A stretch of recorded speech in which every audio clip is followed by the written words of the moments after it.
ঢাকা বিশ্ববিদ্যালয়ের শিক্ষার্থীদের বহুল প্রত্যাশিত ডাকসু আজ বেলা 4 ঘটিকায় সিনেট ভবনে ঘোষণা করা হয় ডাকসুর তফসিল। চলুন জেনে আসি শিক্ষার্থীদের অনুভূতি। সাথে আছি আমি রিজভী রহমান।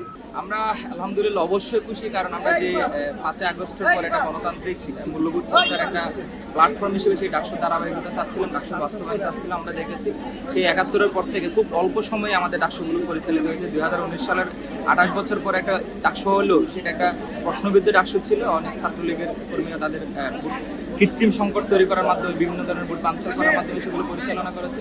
আমরা এই গণতান্ত্রিক দেশে 5 আগস্টের পরবর্তী দেশে গণঅভ্যুত্থান পরবর্তী বাংলাদেশ আমাদের শিক্ষার্থী হিসেবে অন্যতম আকাঙ্ক্ষা ছিল এটা ছাত্র সংসদ নির্বাচন। সেটা শুধুমাত্র ঢাকা বিশ্ববিদ্যালয়, সবগুলো বিশ্ববিদ্যালয়ে। আপনি জানেন আমাদের ডাকসু আসলে তফসিল ঘোষণা হয়েছে আসলে অনেকদিন পর। তো আমাদের এটি নিয়ে প্রত্যাশা অনেক বেশি, আমাদের যেহেতু আমাদের বহু আকাঙ্ক্ষিত একটি ডাকসু হতে যাচ্ছে। তো আমরা চাই যেন একটি সুষ্ঠু নির্বাচন সংগঠিত হয়। নাম দেওয়া হয়েছে, আপনারা জানেন, অবস্থান কর্মসূচি অনশন থেকে শুরু করে এমন কিছু বাদ নাই যে ডাকসুর জন্য করা হয় নাই। অবশেষে আজকে ডাকসুর তফসিল আসলো এবং ঢাকা বিশ্ববিদ্যালয়ের শিক্ষার্থীরা উচ্ছ্বসিত এবং সবাই আশা করে যে ডাকসুর মাধ্যমে ছাত্রদের অধিকার ফিরে আসবে এবং সবাই যে ছাত্রদের প্রতিনিধি হয়ে কোনো দলের মানে স্ট্যান্ডবাজি না করে তারা হচ্ছে একান্তই ছাত্রদের কথা বলবে এবং ছাত্রদের অধিকার সেটার মাধ্যমে উঠে আসবে।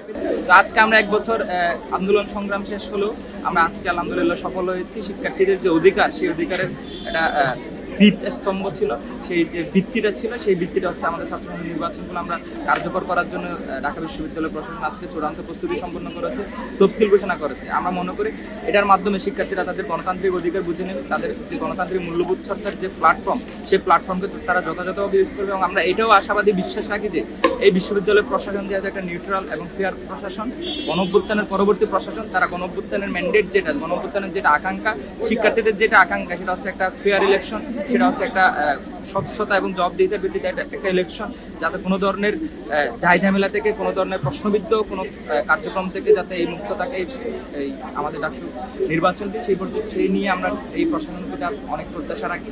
এবং আমরা একই সাথে আশাবাদী এই বিশ্ববিদ্যালয় প্রশাসন অবশ্যই আমাদের এই ডাকসু নির্বাচনটি ফেয়ারলি তারা কার্যক্রম পরিচালনা করবে এবং বাস্তবায়ন করার মাধ্যমে আমাদের শিক্ষার্থীদের যে প্রতিনিধি নির্বাচিত করার একটা দীর্ঘদিনের আকাঙ্ক্ষা ছিল, ফেসিবাদী সময়ে যে আমরা ভোট দিতে পারি না, এক প্রকার বলতে গেলে এখন যারা ঢাকা বিশ্ববিদ্যালয়ের রানিং স্টুডেন্ট আছে তাদের প্রত্যেকেরই প্রথম ভোট এবারে, কারণ তারা কেউ আগে কোনো ধরনের সময় ভোট দেওয়ার সুযোগ আমরা পাইনি। 2019 সাল 2018 সেশন পেয়েছিল, কিন্তু আমরা পাইনি।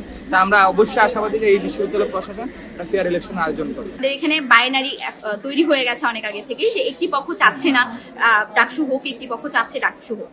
তো আমরা যারা চাচ্ছি ডাকসু হোক, তারা আসলে খুব করে যেমনটি আগে মাঠে ছিলাম, এখনো মাঠে আছি, আরো সামনে থাকবো, যেন কোনোভাবে আমাদের ডাকসুটাকে ক্ষতিগ্রস্ত, বাধাগ্রস্ত করা না যায়। এবং অবশ্যই আমরা যেমনটি অন্যান্য ক্যাম্পাসে দেখেছি যে তফসিল ঘোষণা হওয়ার পর অনেক ধরনের নাশকতা তৈরি হয়েছে।